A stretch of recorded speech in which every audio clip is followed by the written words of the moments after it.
Bienvenue à cette formation en ligne du projet sur le genre et le droit pénal international axé sur la protection des victimes de violences sexuelles et sexistes liées au conflit.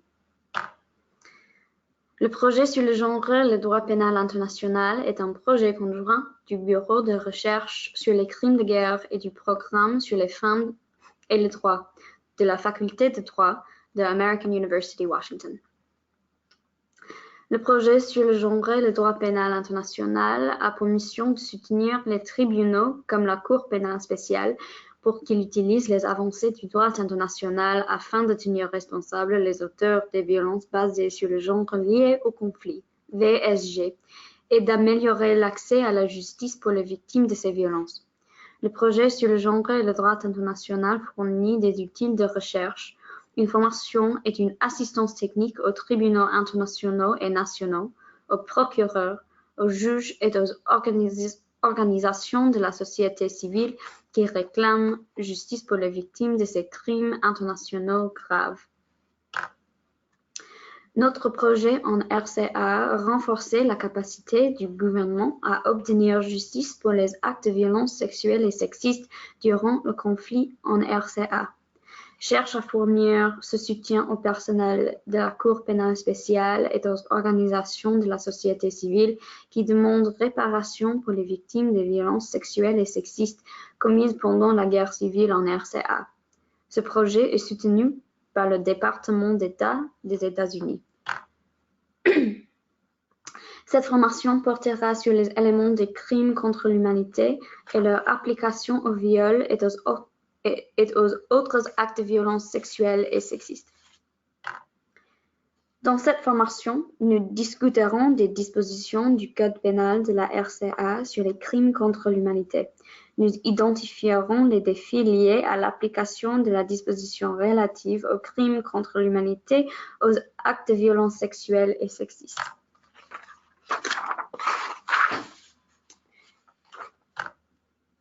Nous nous tournerons vers le droit international pour aider à interpréter la disposition régissant les actes de violence sexuelle et sexiste comme crimes de l'humanité. L'article 153 du Code pénal centrafricain définit les crimes contre l'humanité de la façon suivante. Constitue un crime contre l'humanité l'un quelconque des actes ci-après lorsqu'il est commis dans le cadre d'une attaque généralisée ou systématique lancée contre toute population civile et en connaissance de cette attaque. Le meurtre, l'extermination, la déportation ou le transfert forcé de population, la réduction en esclavage, la pratique massive et systématique d'exécutions sommaires, les disparitions forcées de personnes, l'emprisonnement ou autre forme de privation grave de liberté physique en violation des dispositions fondamentales du droit international, la pratique de la torture et des actes inhumains, le viol, l'esclavage sexuel, la prostitution forcée, la grossesse forcée, la stérilisation forcée ou toute autre forme de violence sexuelle de gravité comparable. La persécution de tout groupe et de toute collectivité identifiable pour des motifs d'ordre politique, racial, national, ethnique, culturel, religieux ou en fonction d'autres critères universellement reconnus comme inadmissibles en droit international suivant les dispositions du statut de Rome.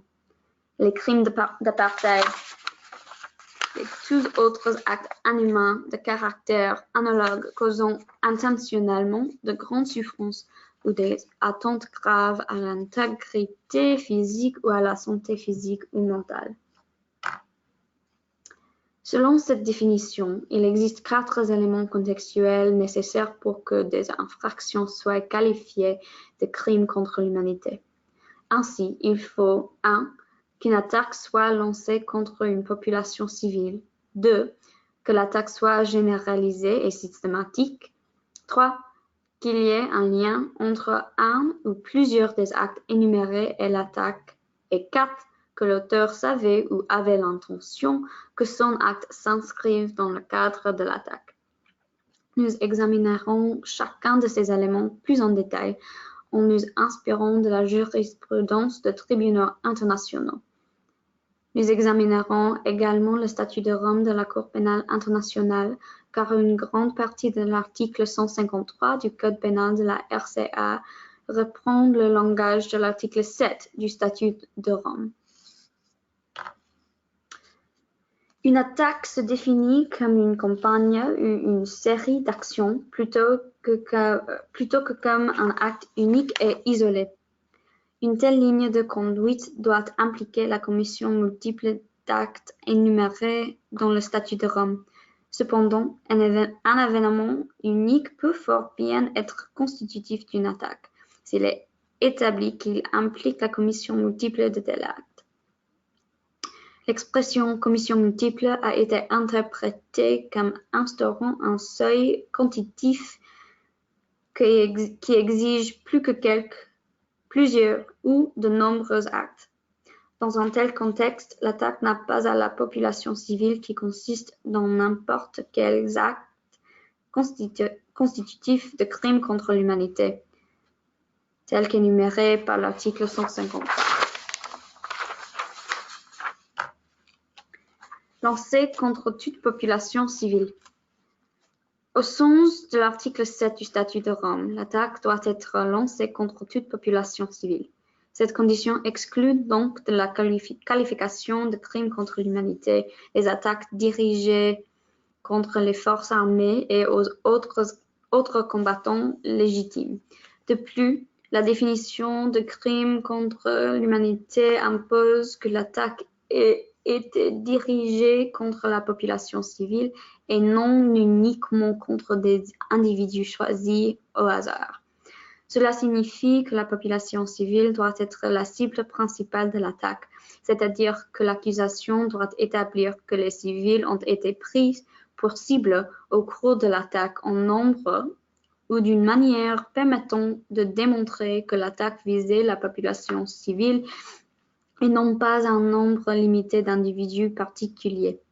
En effet, le terme population vise plutôt à impliquer les crimes d'une nature collective et exclut de ce fait les actes individuels ou isolés qui, bien qu'ils puissent constituer des crimes au regard d'une législation pénale nationale, n'atteignent pas le degré d'importance du crime contre l'humanité.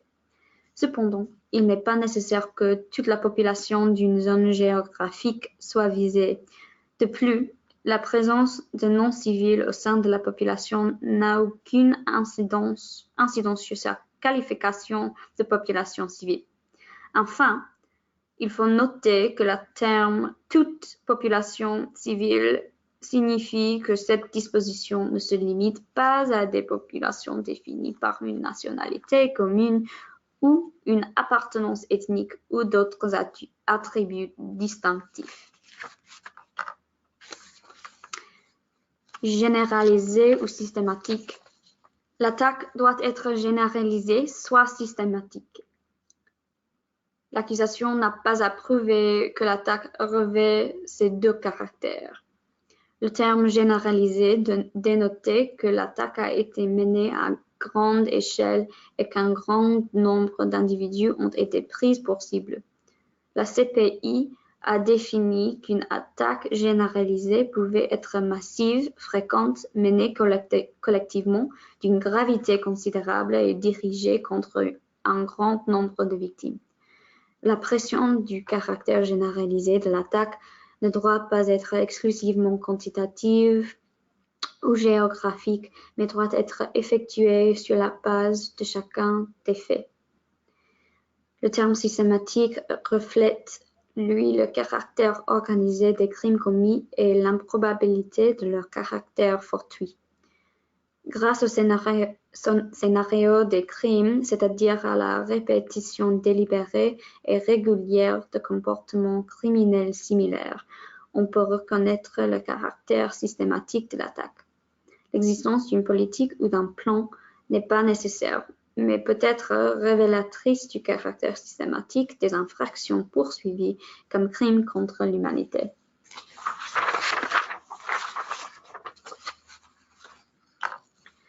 Dans le cadre d'une attaque, L'acte litigieux doit s'inscrire dans le cadre d'une attaque généralisée ou systématique. Il doit donc être en lien avec l'attaque généralisée ou systématique lancée contre la population civile et ne doit pas être un simple acte isolé. Afin de déterminer s'il existe le lien requis entre l'attaque et l'acte litigieux, les juges doivent procéder à un examen objectif en tenant compte des caractéristiques, des buts, de la nature et/ou des conséquences de l'acte. Les actes de l'accusé doivent seulement s'inscrire dans le cadre de l'attaque. Cela signifie que même si l'accusé n'a commis qu'un seul acte ou un nombre relativement limité d'actes, ceux-ci peuvent, quand les autres conditions sont remplies, être qualifiés de crimes contre l'humanité dès lors qu'ils s'inscrivent dans le cadre de l'attaque principale. En connaissance de cette attaque, l'auteur des crimes doit avoir conscience qu'une attaque généralisée lancée contre une population civile est en cours et saura que son comportement faisait partie d'une attaque généralisée ou systématique dirigée contre une population civile ou avoir eu l'intention qu'il en fasse partie. Il n'est pas nécessaire de prouver que l'auteur avait connaissance de toutes les caractéristiques de l'attaque ou des détails précis du plan ou de la politique de l'État ou de l'organisation responsable de l'attaque. Les éléments contextuels des crimes contre l'humanité et des violences basées sur le sexe et sur le genre, à cause d'idées préconçues sur les violences sexuelles, mais aussi de la nature des crimes et des circonstances spécifiques dans lesquelles ils sont commis. L'application des éléments contextuels des crimes contre l'humanité, tels qu'expliqués ci-dessus aux violences basées sur le sexe et sur le genre, représentent des difficultés spécifiques. Les tribunaux internationaux ont abordé ces questions spécifiques et ont énoncé des conclusions essentielles pour la poursuite d'actes de violence sexuelle en tant que crimes contre l'humanité.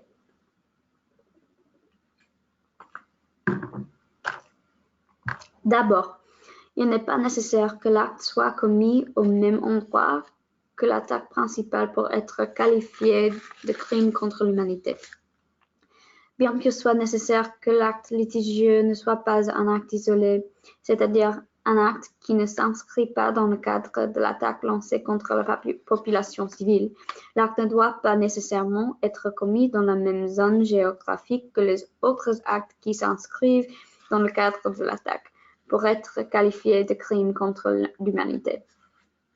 Dans l'arrêt Kunarac, la Chambre d'appel du Tribunal pénal international pour l'ex-Yougoslavie a décidé qu'il n'est pas nécessaire que l'accusation prouve que tous les actes qui s'inscrivent dans l'attaque aient été commis au même endroit, tant que l'accusation peut prouver par un autre moyen qu'ils sont liés.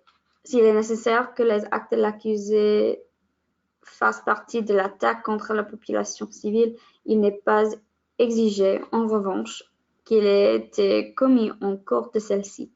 Pour peu qu'il y ait un lien suffisant, un crime commis avant ou après l'attaque principale contre la population civile ou à distance de celle-ci peut encore être considéré comme en faisant partie.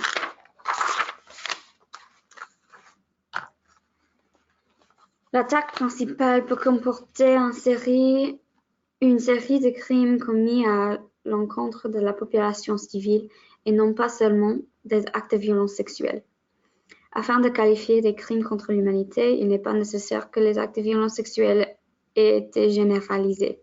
La question est ici de savoir si l'acte de violence sexuelle litigieux s'inscrit dans le cadre de l'attaque principale lancée contre la population civile.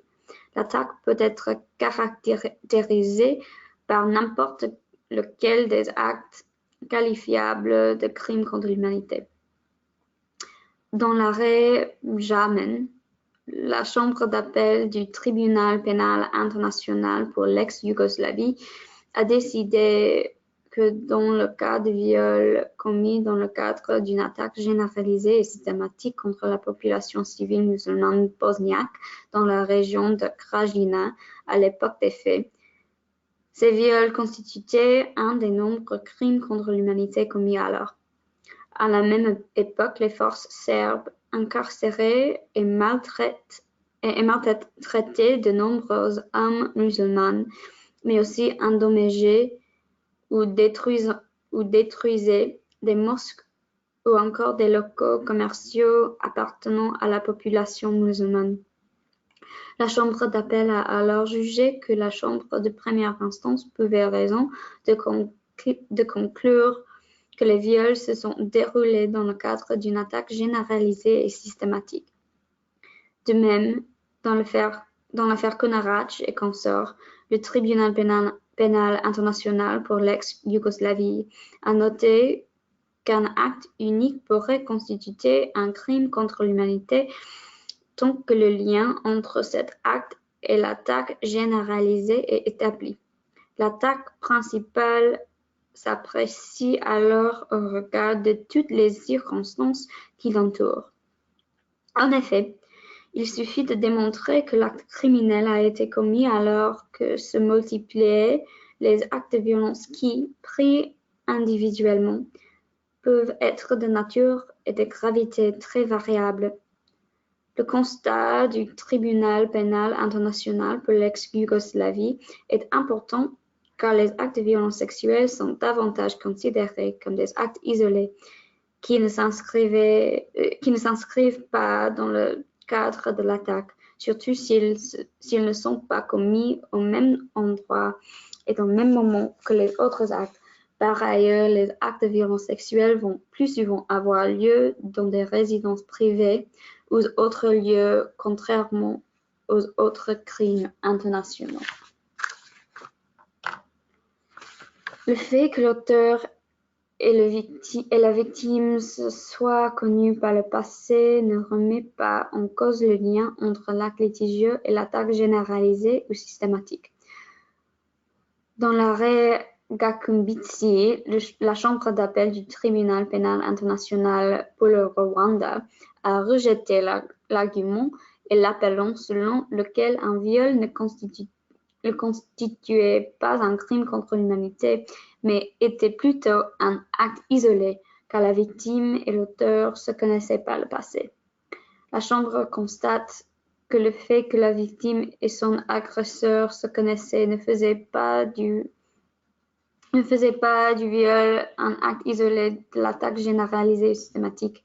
La Chambre souligne ici que le génocide et la campagne d'extermination qui ont déchiré le Rwanda se sont, dans une large mesure, caractérisés par le fait que ce sont des voisins qui ont tué et violé leurs propres voisins.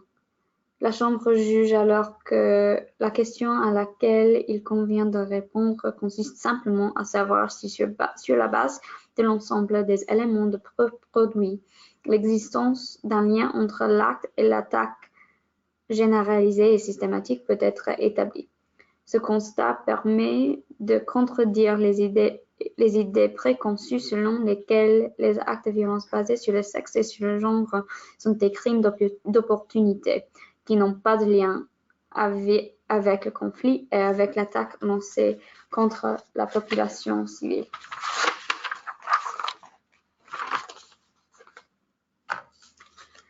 Les mobiles personnels comme l'intérêt et la satisfaction personnelle n'ont pas d'incidence sur les liens existants entre l'acte et l'attaque généralisée et systématique. De jurisprudence constante, le tribunal pénal international pour l'ex-Yougoslavie a retenu que tant que l'acte s'inscrit dans le cadre de l'attaque et que l'auteur de l'acte sait que l'attaque est en cours, le fait que l'auteur puisse avoir commis l'acte pour des raisons personnelles n'a aucune incidence sur la qualification de crime contre l'humanité.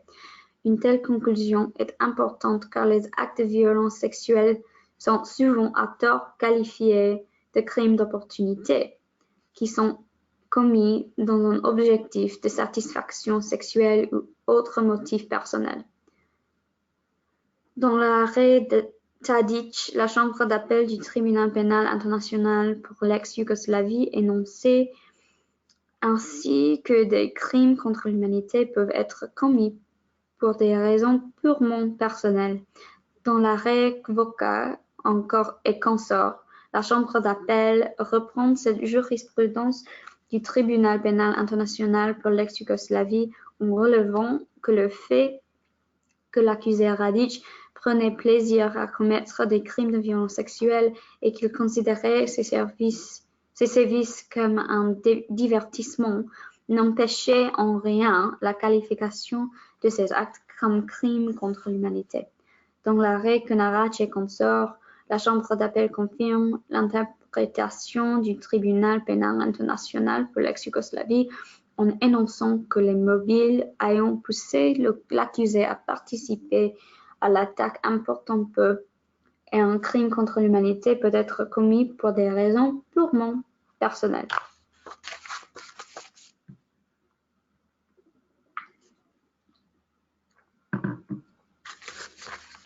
Le comportement et les propos de l'auteur lors de la commission de l'infraction peuvent relever que celui-ci était bien conscient du lien entre ses propres actes et l'attaque principale.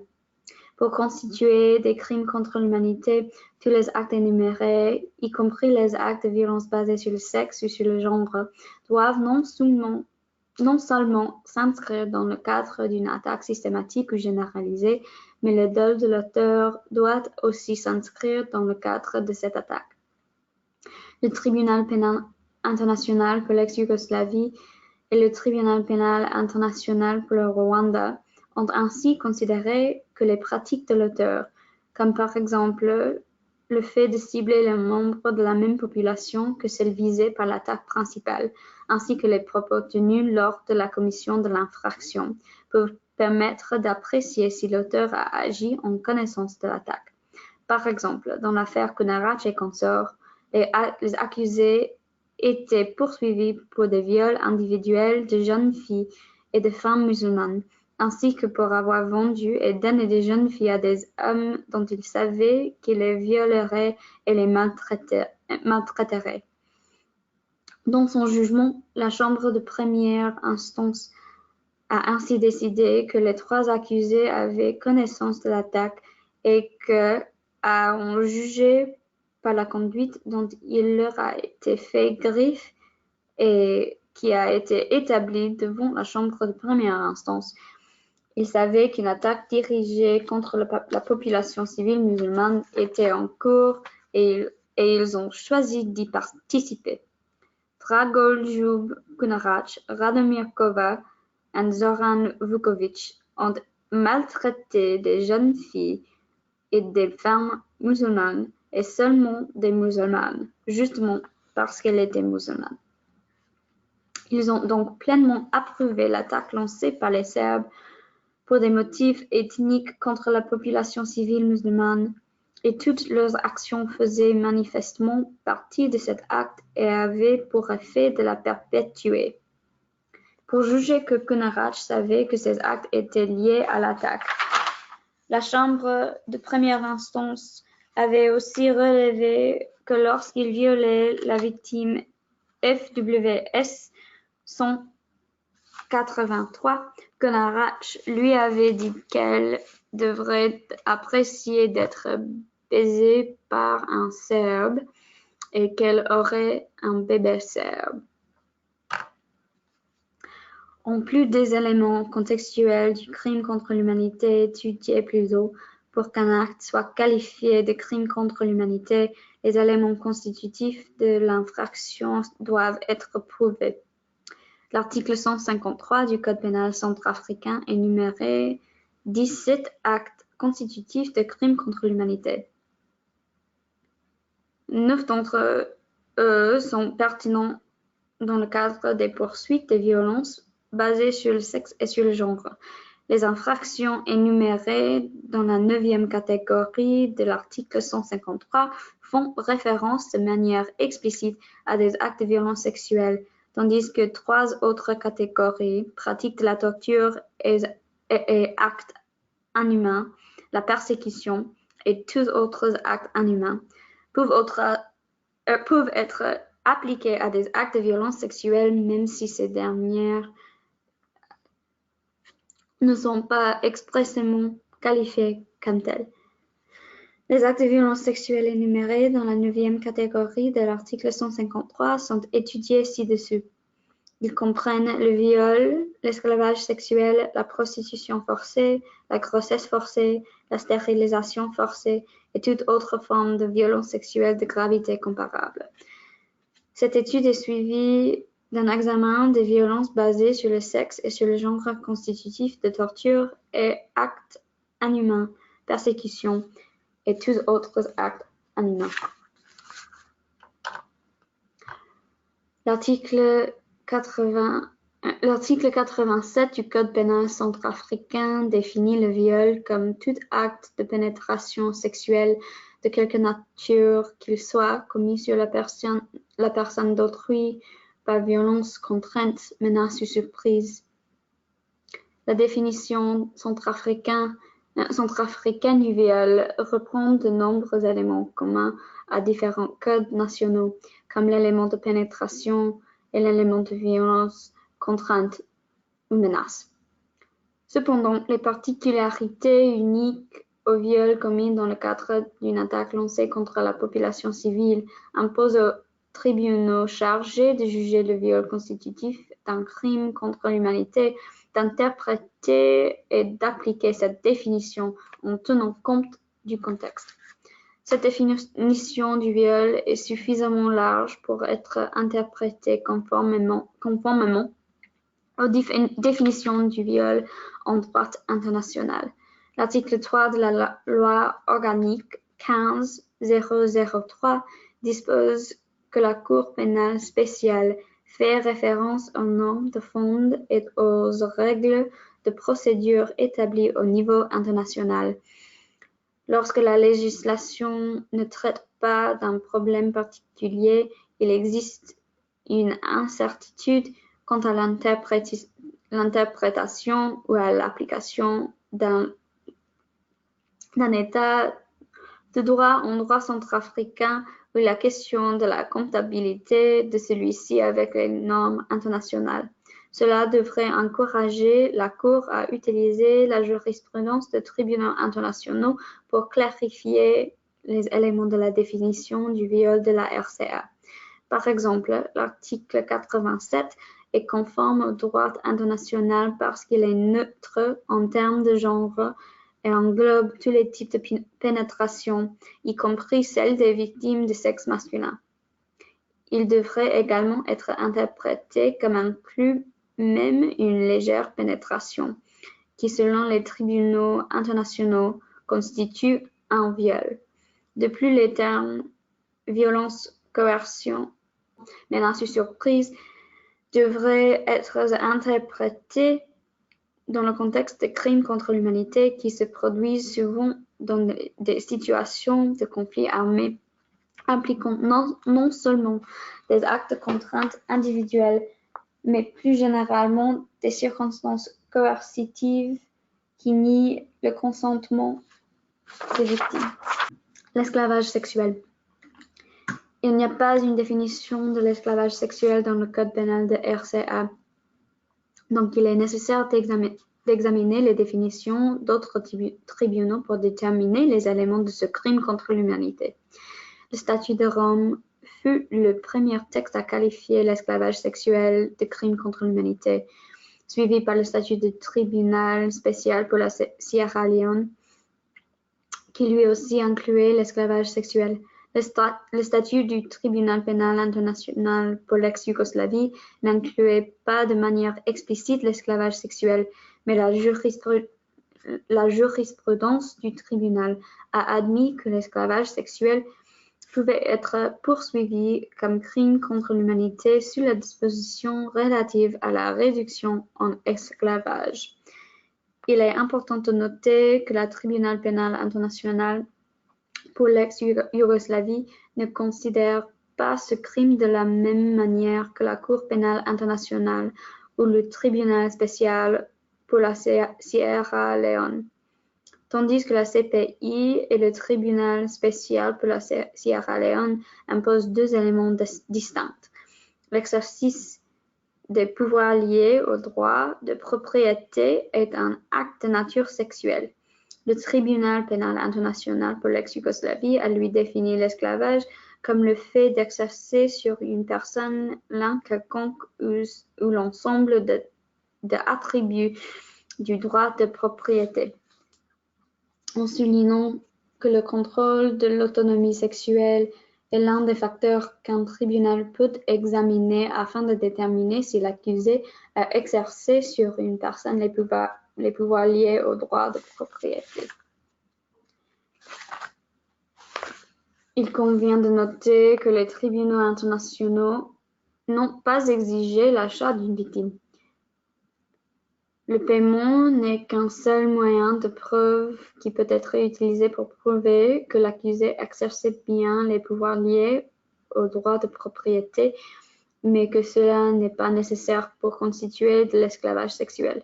Le fait que les tribunaux admettent qu'un gain pécuniaire n'est pas un des éléments constitutifs de l'esclavage sexuel est capital quand il est question de poursuivre l'esclavage sexuel comme crime contre l'humanité.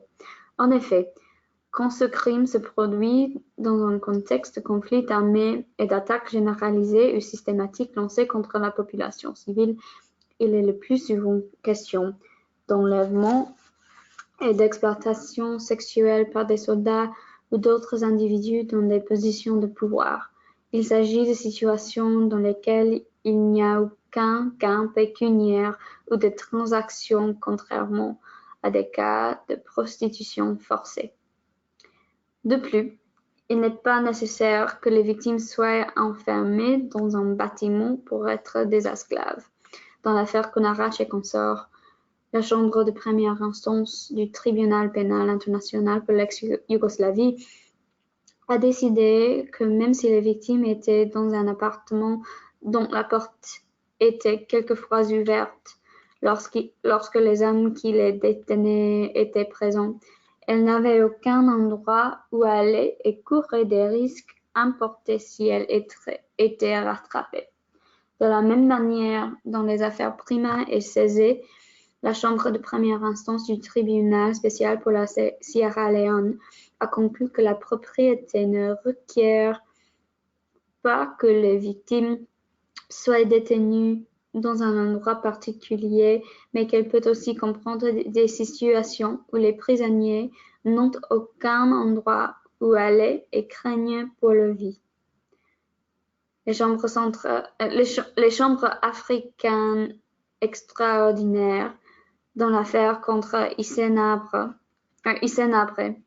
ont aussi admis que dans des situations de conflits armés où les victimes étaient détenues dans un endroit isolé dont les environs étaient minés, les victimes n'avaient plus de liberté de mouvement, ce qui permettait de prouver les pouvoirs liés à l'exercice de propriété. De plus, il n'y a pas une durée minimum de privation de liberté requise pour que celle-ci soit qualifiée d'esclavage.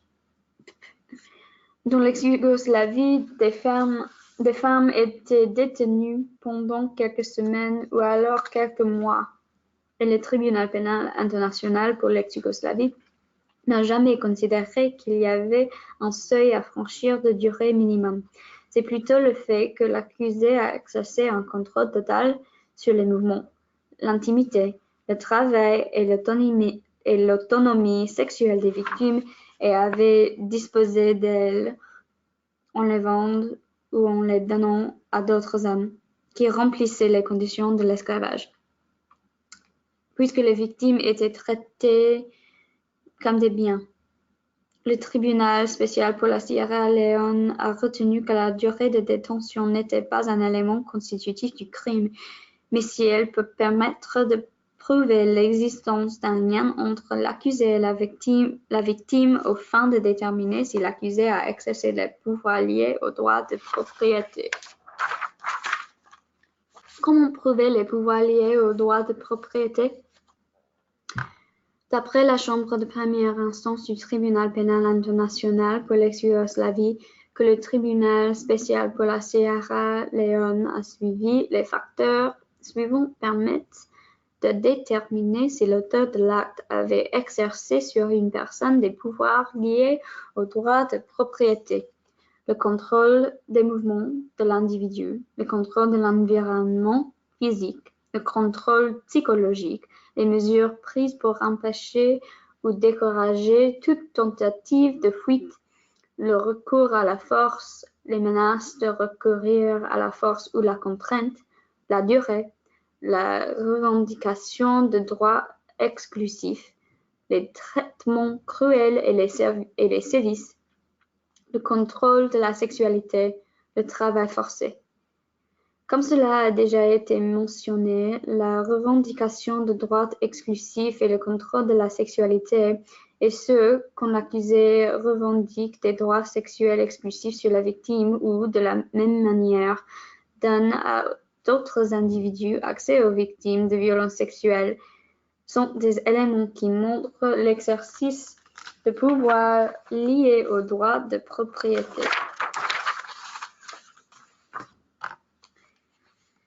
La prostitution forcée.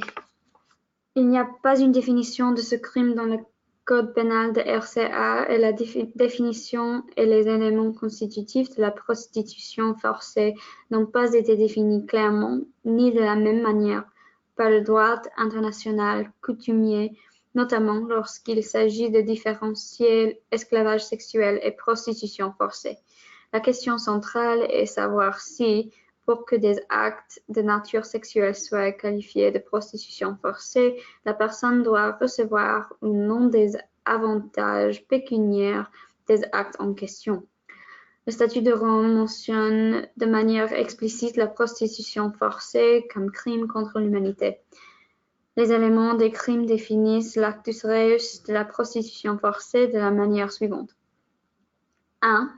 L'auteur a amené une ou plusieurs personnes à accomplir un ou plusieurs actes de nature sexuelle par la force ou en usant à l'encontre de la dite ou des dites ou de tierces personnes de la menace, de la force ou de la coercition, telle que celle causée par la menace de violence, contrainte, détention, pression psychologique, abus de pouvoir, ou bien à la faveur d'un environnement coercitif, ou encore en profitant de l'incapacité des dites personnes de donner le libre consentement.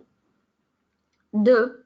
L'auteur ou une autre personne a obtenu ou espéré obtenir un avantage pécuniaire ou autre en échange des actes de nature sexuelle ou en relation avec ceux-ci. Ainsi, d'après les éléments des crimes, si esclavage sexuel et prostitution forcée impliquent des actes de nature sexuelle, l'esclavage sexuel nécessite que l'auteur ait exercé l'un quelconque ou l'ensemble des pouvoirs associés au droit de propriété, tandis que la prostitution forcée ne nécessite pas de tels éléments. D'autre part, la prostitution forcée nécessite, elle, un avantage pécuniaire ou autre en échange des actes de nature sexuelle, mais ceci n'est pas nécessaire pour l'esclavage sexuel. Les commentateurs ont noté que, dans des situations de conflits armés ou de crimes contre l'humanité, les auteurs commettent ou laissent souvent commettre, sans pour autant qu'ils s'attendent à recevoir ou reçoivent un avantage pécuniaire, des actes qui pourraient être qualifiés de prostitution forcée. L'objectif principal derrière la détention de ces femmes serait plutôt sexuel. Comme la CPI a adopté une approche où la notion d'avantage pécuniaire permet de distinguer esclavage sexuel et prostitution forcée d'après les définitions de la CPI. De telles situations seraient plutôt poursuivies comme des crimes d'esclavage sexuel que comme des crimes de prostitution forcée.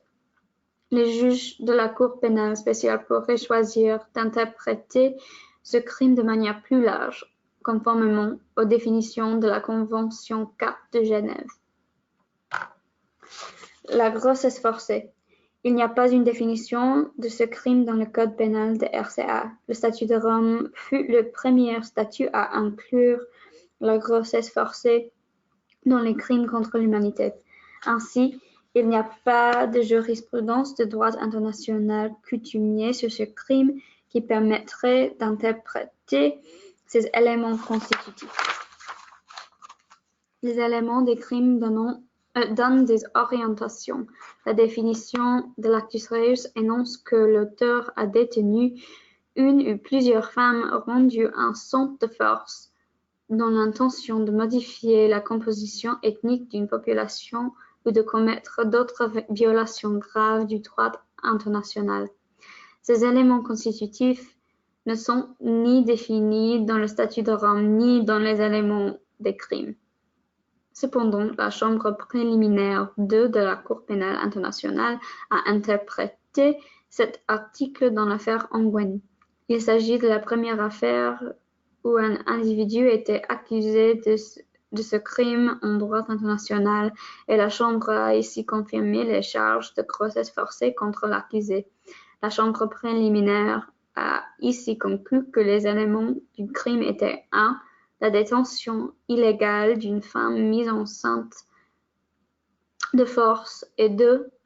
L'accomplissement de l'acte de détention avec le dol spécial requis. L'auteur ne doit pas nécessairement être impliqué dans la conception. Il faut seulement que l'auteur sache que la femme est enceinte et qu'elle a été mise enceinte de force. La Chambre préliminaire a aussi considéré que le crime résidait essentiellement dans le fait de placer illégalement la victime dans une position où elle ne peut pas décider si elle souhaite ou non poursuivre sa grossesse. La Chambre a retenu que le procureur n'a pas approuvé un dol spécial de l'auteur de modifier la composition ethnique d'une population en ce qui concerne l'issue de la grossesse, mais juste de prouver l'intention relative à la détention. La Chambre a conclu qu'il y avait 2 aspects alternatifs au dol spécial requis: l'intention de modifier la composition ethnique d'une population ou l'intention de commettre d'autres violations graves du droit international.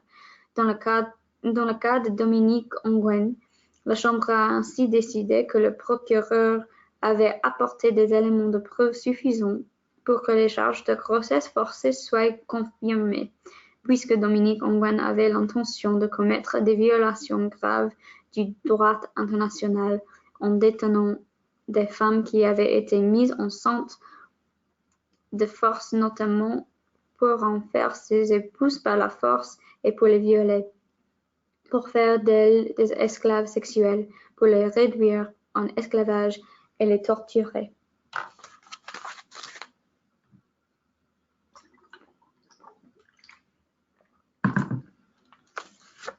La stérilisation forcée. Le code pénal de RCA ne définit pas ce crime. Les éléments des crimes de la Cour pénale internationale définissent l'actus reus de la stérilisation forcée à l'article 7.1g5 grâce aux éléments suivants. 1. L'auteur a privé une ou plusieurs personnes de la capacité biologique de se reproduire. 2. De tels actes n'étaient ni justifiés par un traitement médical ou hospitalier des personnes concernées, ni effectués avec le libre consentement. Les notes de bas de page qui concernent ces éléments donnent des précisions. En ce qui concerne l'expression « à priver une ou plusieurs personnes de la capacité biologique de se reproduire », les notes expliquent que cela ne vise pas les mesures de régulation de naissance qui ont un effet non permanent dans la pratique. Cela indique clairement que les mesures temporaires de stérilisation ne sont pas ici visées. Les éléments des crimes indiquent ensuite qu'en ce qui concerne l'exigence que les actes soient effectués sans le libre consentement de la personne, il est entendu que le terme libre consentement ne comprend pas le consentement obtenu par la tromperie. toute autre forme de violence sexuelle de gravité comparable. L'article 153 du Code pénal centrafricain inclut toute autre forme de violence sexuelle de gravité comparable dans la catégorie des crimes contre l'humanité. Cette disposition reprend le langage de l'article 7.1g du statut de Rome. Il s'agit ici encore d'un crime pour lequel aucune jurisprudence basée sur le droit international coutumier ne donne des indications sur sa définition. Ainsi, nous devons encore regarder comment le crime est décrit dans les éléments des crimes. En plus des éléments contextuels nécessaires pour tout crime contre l'humanité et de l'élément relatif à la connaissance du contexte général de l'attaque, les éléments des crimes imposent d'autres éléments. 1. L'auteur a commis un acte de nature sexuelle sur une ou plusieurs personnes ou a contraint la dite ou les dites personnes à accomplir un tel acte par la force ou en usant à l'encontre de la dite ou des dites ou de tierces personnes de la menace, de la force ou de la coercition, telles que celles causées par la menace de violence, contrainte, détention, pression psychologique, abus de pouvoir, ou bien à la faveur d'un environnement coercitif, ou encore en profitant de l'incapacité des dites personnes de donner leur libre consentement. 2. Les actes étaient d'une gravité comparable à celle des autres infractions visées à l'article 7, paragraphe 1G du statut, qui énumère les infractions constitutives des crimes contre l'humanité. 3. L'auteur avait connaissance des circonstances de fait établissant la gravité de son comportement. Ainsi, l'acte doit être de nature sexuelle et d'une gravité comparable à celle des autres infractions constitutives de crimes contre l'humanité visées dans le statut, et l'auteur doit avoir connaissance des circonstances qui établissent la gravité de son comportement. La notion de violence sexuelle est plus large que celle de viol. Ainsi, aucune pénétration n'est nécessaire. En effet, le tribunal pénal international pour l'ex-Yougoslavie et le tribunal pénal international de Rwanda ont tous deux admis que les violences sexuelles ne nécessitent pas de contact physique. Par exemple, dans l'affaire Akayesu, le tribunal pénal international de Rwanda a retenu que l'agression sexuelle dont le viol est une manifestation est considérée comme tout un acte de nature sexuelle commis sur la personne sous l'empire de la contrainte. La Chambre de première instance du tribunal pénal international de Rwanda a aussi souligné que les violences sexuelles ne consistaient pas nécessairement en des contacts physiques et que le fait d'ordonner à des victimes de se déshabiller et de faire de la gymnastique nuée en public constituait des violences sexuelles. Le tribunal pénal international pour l'ex-Yougoslavie a appliqué la définition de la violence sexuelle posée par Akayesu dans l'affaire Kvoka et consorts. Le tribunal pénal international pour l'ex-Yougoslavie souligne alors que l'esclavage sexuel ou les atteintes sexuelles peuvent être constitutifs de violences sexuelles, tout comme un acte sans aucun contact physique où, par exemple, une personne est forcée à rester nue en public.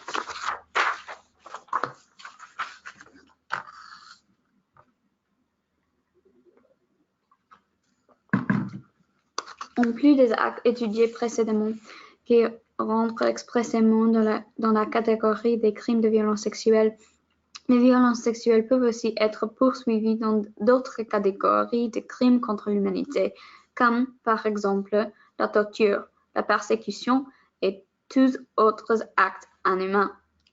La torture en droit international pénal se caractérise par l'infliction intentionnelle de douleur ou souffrance aiguë. La disposition relative aux crimes contre l'humanité de l'article 153 ne définit pas les éléments constitutifs de l'acte de torture. Le droit international coutumier, tel qu'appliqué dans les jurisprudences relatives aux crimes de torture, nous permet de clarifier les éléments constitutifs de ce crime et de voir comment il a évolué. Depuis l'adoption des premiers textes de droits de l'homme et les premières décisions de tribunaux internationaux, la définition de la torture a évolué. Certains des éléments présents dans ces sources ne sont plus nécessaires en droit international pénal, notamment l'élément étatique présent dans la Convention contre la torture et autres peines ou traitements cruels, inhumains ou dégradants est présent dans les premières décisions du Tribunal pénal international pour l'ex-Yougoslavie. Le Tribunal pénal international pour l'ex-Yougoslavie a admis que la torture dans le contexte des instruments de droit de l'homme et dans le contexte du droit international pénal différent. Par exemple, dans l'affaire Konarac et consorts, la Chambre de première instance rejette l'élément exigeant que la douleur ou la souffrance soit infligée par un agent public ou toute autre personne agissant à titre officiel en soulignant que les traits caractéristiques du crime sont ici à chercher dans la nature de l'acte commis et non dans le statut de l'auteur. La Chambre reconnaît ici la différence entre la définition de la torture dans le domaine des droits de l'homme, où l'acte engage la responsabilité de l'État, et la définition de la torture dans le contexte des crimes de guerre ou crimes contre l'humanité, où c'est la responsabilité pénale d'un individu qui est engagé. D'un autre côté, les éléments contextuels du crime contre l'humanité, et notamment celui du lien entre l'acte et l'attaque généralisée ou systématique, limitent la portée de ce crime à des actes commis par des individus qui agissent en tant que membres d'une organisation, qui peut très bien être étatique, plutôt qu'à des actes purement personnels. Ainsi, la jurisprudence du Tribunal pénal international pour l'ex-Yougoslavie a par la suite retenu que l'acte de torture exigeait les éléments suivants. 1. L'infliction par un acte ou une omission d'une douleur ou de souffrance aiguë, physique ou mentale. 2. L'acte ou l'omission doit être délibéré. 3. L'acte ou l'omission doit avoir pour but d'obtenir des renseignements ou des aveux, ou de punir, d'intimider ou de contraindre la victime ou un tiers, ou d'opérer une discrimination pour quelque motif que ce soit.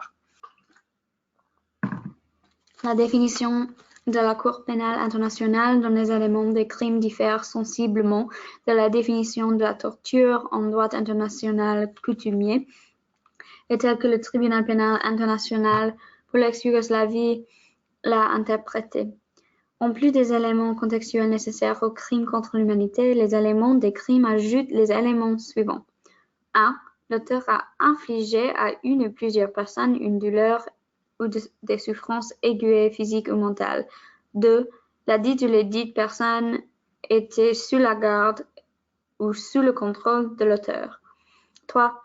Les douleurs ou souffrances ne résultaient pas uniquement de sanctions légales et n'étaient pas inhérentes à de telles sanctions ni occasionnées par elles. Ainsi, l'élément des fins prohibées est éliminé, mais la définition exige que la victime était sous la garde ou sous le contrôle de l'auteur. Une telle exigence suggère un rapport de force entre la victime et l'auteur similaire à celui qui existe dans des situations où un acteur étatique ou une personne agissant à titre officiel joue un rôle dans l'acte de torture. Torture et violence sexuelle. Plusieurs tribunaux pénaux internationaux ont admis que le viol et d'autres formes de violence sexuelle constituaient des actes de torture car ils causent des douleurs et souffrances aiguës, et peuvent ainsi être commis pour l'une des fins prohibées mentionnées. Dans l'affaire Konarac et consorts, la Chambre d'appel du Tribunal pénal international pour l'ex-Yougoslavie a ainsi décidé que certains actes établissent de même la souffrance de ceux qui les subissent. Le viol est évidemment l'un de ceux-ci. La Chambre de première instance ne pouvait que conclure à la présence d'une telle souffrance, même en l'absence d'un certificat médical. Les violences sexuelles causent nécessairement une douleur et des souffrances aiguës, physiques ou mentales, et justifient ainsi leur qualification d'acte de torture. La Chambre de première instance du Tribunal pénal international pour l'ex-Yougoslavie a aussi noté dans l'affaire Kvoka et al. Que le rapporteur spécial sur la torture de l'ONU, mais aussi les organes s'occupent de questions relatives aux droits de l'homme et les spécialistes du droit avaient dressé une liste des actes qui soient considérés comme étant suffisamment graves pour constituer en soi des actes de torture et ceux qui sont susceptibles d'être qualifiés comme tels en fonction des circonstances, y compris les violences sexuelles, ainsi que le fait de menacer quelqu'un de la torturer, de le violer ou de tuer ses proches. Dans l'affaire Kvoka et consorts, la Chambre de première instance du Tribunal pénal international pour l'ex-Yougoslavie a décidé qu'il n'existait aucun seuil précis permettant de déterminer quel degré de souffrance était nécessaire pour répondre à la définition de torture. La Chambre de première instance a ainsi identifié un certain nombre de facteurs qu'un tribunal pouvait considérer quand il est amené à estimer la gravité d'un acte. La gravité objective du mal infligé, des critères subjectifs tels que les conséquences physiques ou psychologiques pour la victime du traitement auquel celle-ci a été soumise, des facteurs tels que l'âge, le sexe ou l'état de santé de la victime.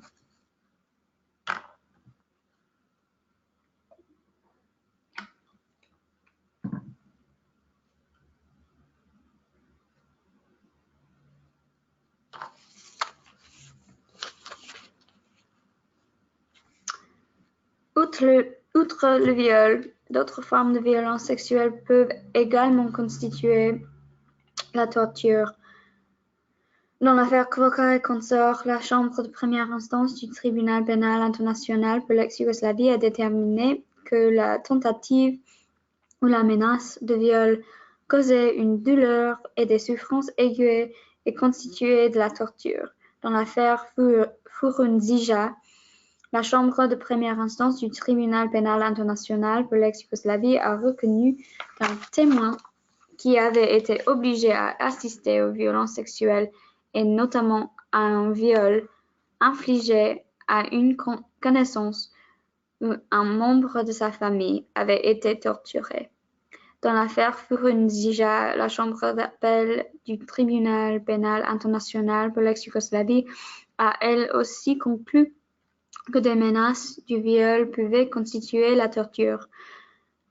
La Chambre rejette alors l'argument de l'appellant selon lequel les actes n'étaient pas suffisamment graves pour constituer des actes de torture et énoncer qu'il est inconcevable que l'on puisse même soutenir qu'une fois prouvés les actes incriminés, à savoir le fait de frotter un couteau contre les cuisses et le ventre d'une femme tout en la menaçant d'introduire ce couteau dans son vagin, n'était pas suffisamment grave pour constituer des actes de torture.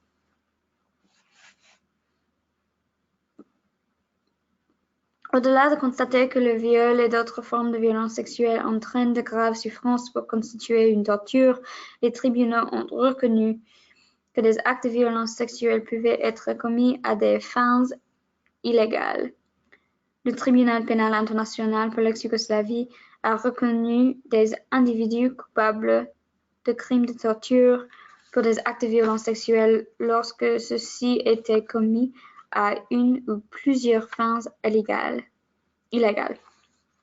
1. Obtenir des renseignements ou des aveux.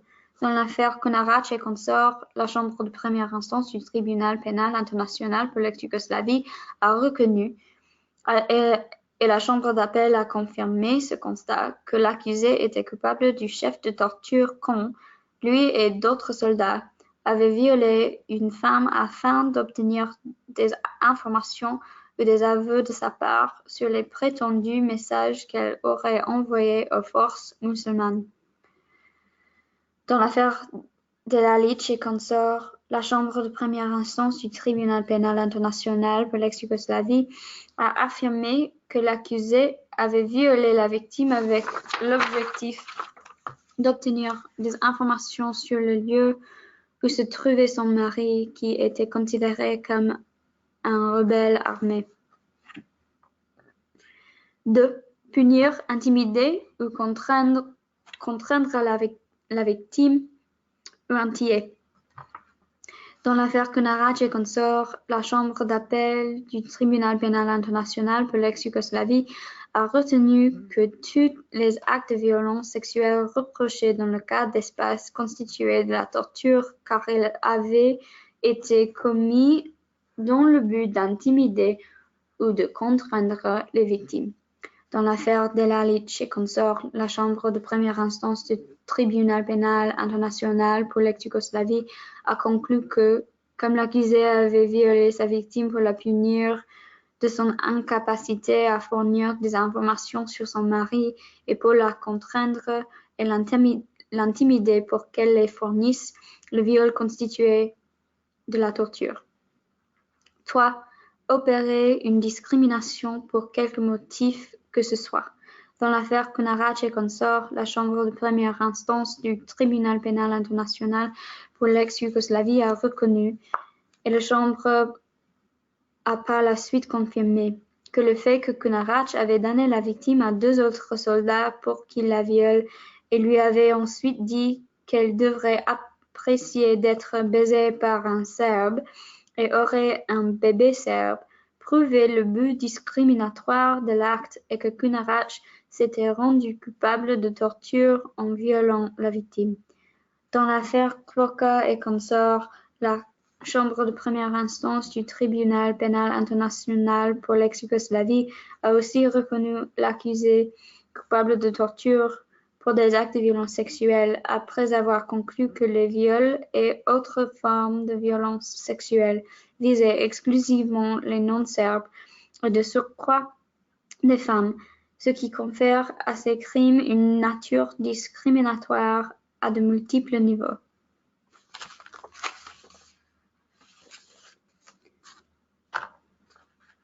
Outre la torture, les actes de violence sexuelle et sexiste peuvent également constituer de la persécution en tant que crime contre l'humanité.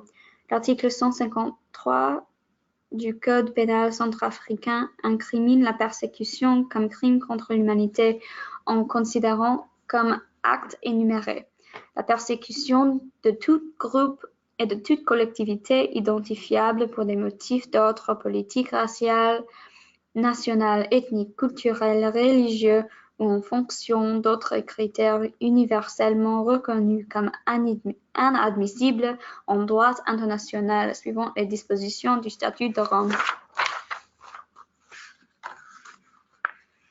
Étant donné que la définition de la persécution retenue par le Code pénal centrafricain fait une référence expresse au statut de Rome, les dispositions du statut qui concernent la persécution seront particulièrement importantes à l'interprétation que fera la Cour pénale spéciale de ce crime. La première disposition, l'article 7.1h du statut de Rome, interdit la persécution de tout groupe et de toute collectivité identifiable pour des motifs d'ordre politique, racial, national, ethnique, culturel, religieux ou sexiste, ou en fonction d'autres critères universellement reconnus comme inadmissibles en droit international en corrélation avec tout acte visé dans le présent paragraphe ou tout crime relevant de la compétence de la Cour. La seconde disposition, l'article 7.2g du statut de Rome, définit la persécution comme le déni intentionnel et grave de droits fondamentaux en violation du droit international pour des motifs liés à l'identité du groupe ou de la collectivité qui en fait l'objet. Par ailleurs, les éléments des crimes énoncent que les éléments de la persécution sont les suivants. 1. L'auteur a gravement porté atteinte en violation du droit international aux droits fondamentaux d'une ou plusieurs personnes. 2. L'auteur a pris pour cible là où les personnes, en raison de leur appartenance à un groupe ou à une collectivité identifiable, ou a ciblé le groupe ou la collectivité en tant que tel. 3. Un tel ciblage était fondé sur des motifs d'ordre politique, racial, national, ethnique, culturel, religieux ou sexiste au sens du paragraphe 3 de l'article 7 du statut ou à d'autres critères universellement reconnus comme inadmissibles en droit international. 4. Le comportement était commis en corrélation avec tout acte visé à l'article 7, paragraphe 1 du statut ou avec tout crime relevant de la compétence de la Cour. Une des différences majeures entre l'article 153 du Code pénal centrafricain et l'article 7 du statut de Rome est ainsi que ce dernier inclut la persécution basée sur le sexe, tandis que le Code pénal centrafricain l'ignore.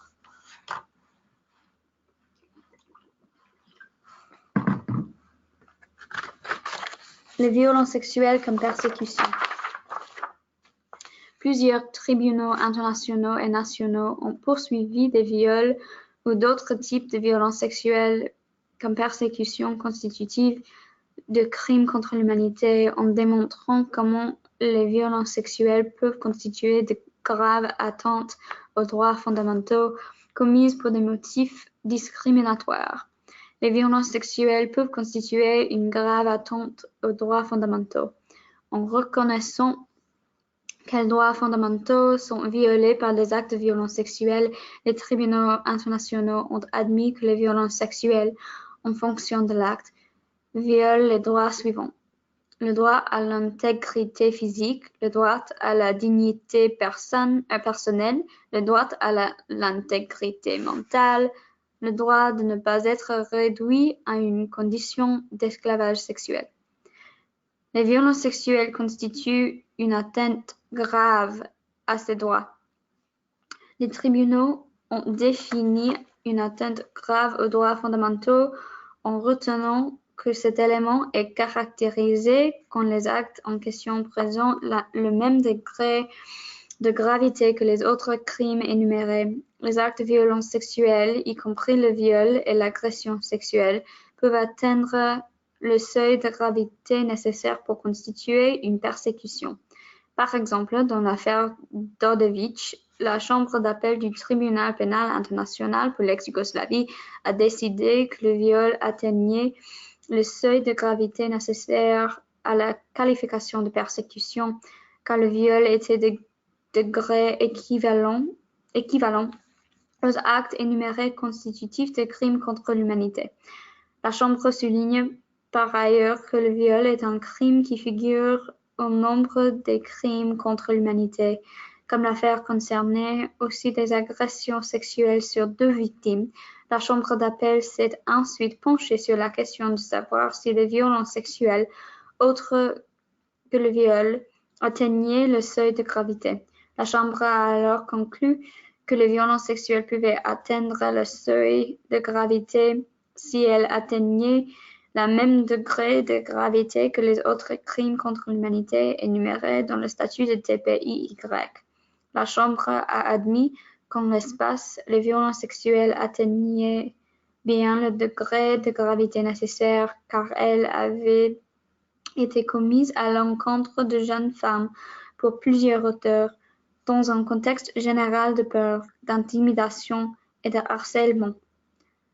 Le Tribunal pénal international pour l'ex-Yougoslavie a aussi reconnu dans d'autres décisions que des actes de violence sexuelle autres que le viol étaient qualifiables de persécution.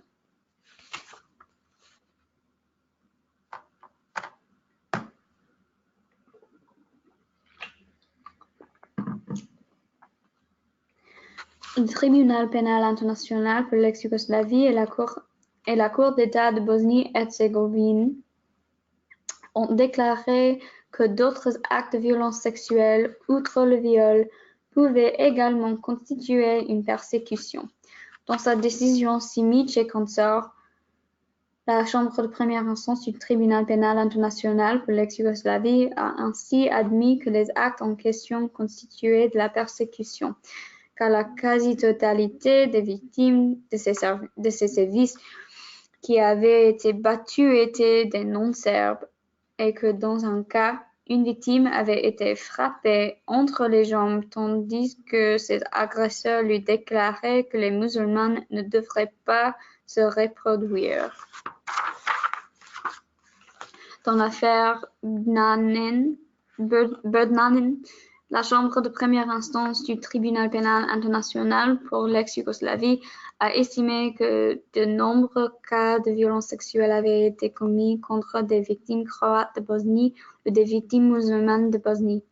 Il y avait un cas où une femme avait été forcée de déshabiller sous les clameurs des policiers et des soldats serbes de Bosnie. De plus, les détenus étaient souvent contraints par les policiers ou soldats serbes de Bosnie d'avoir des rapports sexuels entre eux. La Chambre a ici admis que ces actes étaient suffisamment graves pour être assimilés à des crimes contre l'humanité et que les circonstances entourant ces violences ne laissaient aucun doute sur leur caractère discriminatoire pour des raisons raciales, religieuses ou politiques. Dans l'affaire Stanisic et Zubljanin, la Chambre de première instance du tribunal pénal international pour l'ex-Yougoslavie a reconnu que certains actes, comme le fait d'obliger des détenus à se livrer à des actes sexuels les uns avec les autres et de couper à certains les pénis, constituaient bien des crimes de persécution. Dans l'affaire le procureur contre l'ELEC, le tribunal d'État de Bosnie-Herzégovine a conclu que le fait d'obliger une femme à sa mère de 80 ans à se dénuder et de contraindre une troisième femme à toucher le pénis d'un homme en lui adressant des insultes ethniques constituaient des crimes contre l'humanité et des persécutions. La Chambre d'appel du tribunal pénal international pour l'ex-Yougoslavie a reconnu qu'aux fins de déterminer si les actes présentent le degré de gravité requis, il ne faut pas les considérer isolément, mais les envisager dans leur contexte et prendre en compte leurs effets cumulés. Ainsi, comme les actes de violence sexuelle sont souvent mal interprétés comme des actes isolés qui ne font pas partie de crimes à plus grande échelle, il est essentiel que les enquêteurs, les procureurs et les juges étudient les actes analogues afin de déterminer si le seuil de gravité est atteint. Tandis que des preuves d'actes de violence sexuelle commis à grande échelle aident à démontrer la gravité des crimes, il n'est pas nécessaire d'avoir un nombre minimum d'actes du même type pour que l'élément requis soit satisfait. Ainsi, il peut suffire de démontrer un lien entre un acte unique de violence sexuelle et une campagne de violence plus large.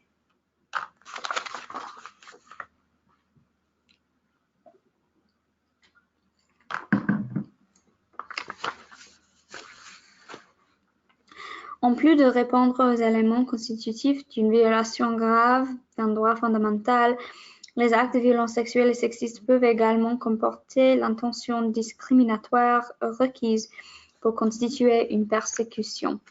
Par exemple, le tribunal pénal international pour l'ex-Yougoslavie a retenu qu'afin de déterminer si l'auteur des actes possédait l'intention discriminatoire requise à la qualification de persécution, le tribunal doit tenir compte des circonstances dans lesquelles l'acte de violence sexuelle a été commis. Ces circonstances peuvent inclure des situations d'autres crimes visant le groupe auquel la victime des violences sexuelles appartient. Par exemple, dans l'affaire Senovic et consorts, la Chambre d'appel du Tribunal pénal international pour l'ex-Yougoslavie a admis que l'intention discriminatoire peut être déduite du fait que les victimes étaient des Kosovo-Albanais, que le viol était commis dans le contexte d'une campagne de déplacement des Kosovo-Albanais où ces derniers étaient expulsés de leur maison brûlée et leurs biens pilés. Les foyers des Kosovo-Albanais étaient visés par ces actes et les auteurs demandaient aux victimes si elles soutenaient les militants Kosovo-Albanais. Une femme avait aussi été violée, menottée, battue et interrogée alors qu'elle était détenue avec d'autres Albanais du Kosovo. De la même manière, dans l'affaire Đorđević, la Chambre d'appel du Tribunal pénal international pour l'ex-Yougoslavie a conclu que l'intention discriminatoire des actes de violence sexuelle était prouvée par le fait que ceux-ci étaient commis dans les environs et au même moment qu'une campagne plus large visant à tuer et terroriser les Kosovo-Albanais et où des viols avaient été commis avant que les victimes soient expulsées vers l'Albanie. Les actes avaient pour auteur les mêmes soldats serbes qui étaient responsables d'autres sévices dans le cadre de la campagne visant à déplacer la population kosovo-albanaise. La Chambre d'appel a ici estimé que la Chambre de première instance avait commis une erreur de droit en jugeant que rien n'indiquait que les auteurs avaient agi avec l'intention discriminatoire requise car la Chambre n'avait pas examiné les circonstances dans lesquelles les victimes avaient été violées, ni pris en considération le fait que l'entreprise criminelle commune avait été mise en œuvre au moyen d'une campagne de terreur et de violence systématique visant à chasser les Kosovo-Albanais afin de maintenir cette province sous contrôle serbe. La Chambre d'appel se fonde ici sur la jurisprudence du Tribunal pénal international pour l'ex-Yougoslavie et conclut que le fait que les crimes ont été commis tandis que les victimes étaient pour des motifs discriminatoires déportées ou détenues avant leur expulsion peut être retenu pour déduire une intention discriminatoire des circonstances. Les actes de violence sexuelle et autres actes visent à l'exclusion d'autres groupes, le groupe auquel appartient à la victime. Par exemple, dans l'affaire Tadić, la Chambre de première instance du Tribunal pénal international pour l'ex-Yougoslavie a admis que l'acte discriminatoire constitutif de persécution pouvait résulter de l'application de critères positifs ou négatifs. Ainsi, l'auteur vise les victimes en raison de leur appartenance à un groupe donné ou, à l'inverse, en raison du fait qu'elles n'appartiennent pas à un certain groupe. La Chambre conclut ici que le fait qu'une attaque était dirigée seulement contre la population non-serbe pour la raison qu'il s'agissait de non-serbes constituait une indication de l'intention discriminatoire requise. Dans une autre affaire postérieure, la Chambre de première instance rappelle les conclusions de la Chambre de l'affaire Tadić et souligne que, dans cette même affaire, les personnes détenues au camp d'Omarska avaient été choisies en fonction de critères d'ordre politique, ethnique ou religieux, leurs caractéristiques particulières différentes et étant proclamées différentes de celles de leurs Un de leurs geôliers et torsionné lesquels étaient des Serbes de Bosnie. Lorsqu'il n'y a parmi les détenus que des non-Serbes ou des personnes suspectées de bienveillance envers ceux-ci, et qu'il n'y a parmi les auteurs de ces vices que des Serbes ou leurs sympathisants, on ne peut décemment affirmer que le motif de ces sévices n'était pas l'appartenance religieuse, politique ou ethnique du groupe visé. Dans plusieurs affaires, le tribunal pénal international pour l'ex-Yougoslavie a admis que lorsque les mauvais traitements ne visaient que des non-Serbes, il y avait bien persécution. Les propos de l'auteur sur le groupe auquel appartient la victime peuvent donner des indications sur l'intention discriminatoire. Les propos tenus par l'auteur avant, pendant ou après les actes de violence sexuelle peuvent donner des indications sur l'intention discriminatoire requise pour la qualification de persécution. Lorsque, dans le contexte d'actes de violence sexuelle ou autres formes de violence sexuelle, l'auteur tient des propos relatifs au groupe politique, racial, national, ethnique, culturel ou religieux auquel appartient la victime, ceci donne des preuves sur l'intention discriminatoire et permettent de qualifier ces actes de crimes de persécution constitutifs de crimes contre l'humanité. Un acte unique, dès lors qu'il est discriminatoire, peut être qualifié de persécution. Dans l'affaire Đorđević, la Chambre d'appel du tribunal pénal international pour l'ex-Yougoslavie a reconnu que le crime de persécution implique souvent une série d'actes, mais qu'un acte unique peut suffire à le constituer dès lors lorsqu'il est discriminatoire dans les faits et a été commis délibérément avec l'intention d'exercer une discrimination pour un motif prohibé. Par exemple, dans l'affaire Kupreskić et consorts, la Chambre de première instance du tribunal pénal international pour l'ex-Yougoslavie a fait référence à un cas où un individu pouvait avoir participé à l'assassinat d'un seul musulman. Elle a conclu que, à lui seul, cet assassinat pouvait constituer une persécution si l'auteur avait clairement l'intention d'assassiner cette personne au motif qu'elle était musulmane et si cet acte s'inscrivait dans le contexte d'une attaque généralisée ou systématique à l'encontre d'une population civile participant elle-même de la persécution. Il faut nécessairement que l'intention discriminatoire de l'auteur soit établie pour que ce crime soit qualifié de persécution.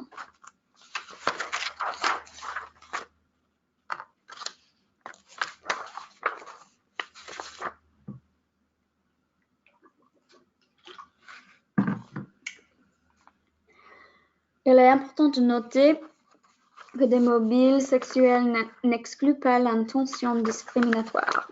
Le mobile est souvent confondu avec l'intention et les mobiles associés au viol et aux autres formes de violence sexuelle sont souvent à tort considérés comme excluant l'intention discriminatoire. Les juridictions comme le tribunal pénal international pour l'ex-Yougoslavie ont admis que, même lorsqu'un acte est commis avec des mobiles personnels tels que l'appât du gain, la vengeance ou le désir sexuel, l'intention discriminatoire requise pour constituer un crime de persécution peut être établie. Par exemple, dans l'affaire Kvoka et consorts, la Chambre d'appel du tribunal pénal international pour l'ex-Yougoslavie a distingué mobile et intention en relevant que les mobiles personnels tels que la vengeance ou l'appât du gain n'excluent pas l'intention discriminatoire. De la même manière, dans l'affaire Đorđević, la Chambre d'appel du tribunal pénal international pour l'ex-Yougoslavie a rappelé que les mobiles personnels n'empêchent pas que l'auteur soit également animé de l'intention spécifique requise en soulignant que ce raisonnement s'appliquait aux crimes sexuels, qui, à cet égard, ne doit pas être distingué des autres actes de violence du seul fait de leur composante sexuelle. Ainsi, la Chambre d'appel juge qu'un auteur peut être motivé par le désir sexuel et en même temps être animé de l'intention d'exercer une discrimination à l'encontre de sa victime pour des motifs politiques, raciaux ou religieux. Pour finir, les violences sexuelles et sexistes peuvent constituer le crime contre l'humanité de tous autres actes inhumains. L'article 153 inclut comme crime contre l'humanité tous autres actes inhumains de caractère analogue causant intentionnellement de grandes souffrances ou des atteintes graves à l'intégrité physique ou à la santé physique ou mentale.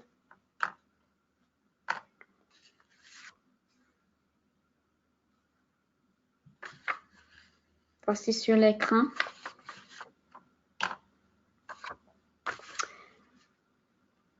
L'article 153 reflète le contenu de l'article 7.1k du statut de Rome de la Cour pénale internationale relative aux autres actes inhumains. Les éléments des crimes de la Cour pénale internationale définissent les autres actes inhumains comme des actes requérant en plus des éléments contextuels requis pour tout autre crime contre l'humanité. Les éléments suivants. 1. L'auteur a, par un acte inhumain, infligé de grandes souffrances ou porté gravement atteinte à l'intégrité corporelle ou à la santé physique ou mentale de ses victimes. 2. Cet acte avait un caractère similaire à l'un quelconque des actes visés à l'article 7, paragraphe 1 du statut, liste énumérant autres actes qui sont des crimes contre l'humanité. 3. L'auteur avait connaissance des circonstances de fait établissant les caractéristiques de l'acte. Les éléments des crimes de la Cour pénale internationale notent que le terme caractère dans le deuxième élément ci-dessus fait référence à la nature et la gravité de l'acte. Ainsi, pour constituer un autre acte inhumain, l'acte de l'auteur doit être similaire aux autres crimes en nature et gravité.